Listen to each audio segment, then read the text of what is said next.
Every single time a hummingbird appears, someone near you is being given a second chance at life. Hummingbirds aren't just cute little birds. You see, they're actually quantum surgeons for the human heart.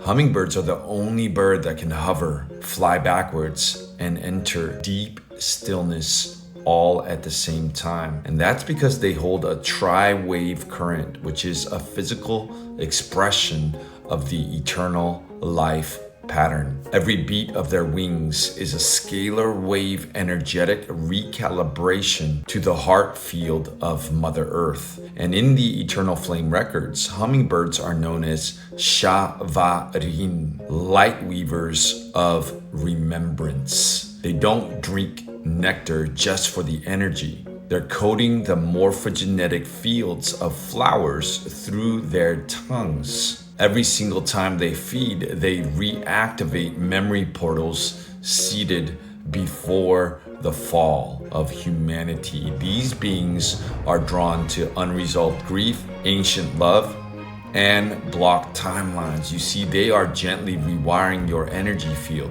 especially around heartbreak and identity loss. They are little quantum heart surgeons in disguise. So next time a hummingbird hovers near you, pause, listen. There are no accidents, and it's not there by chance. It's a living flame in feathered form, here to remind you, you are not broken, you are blooming.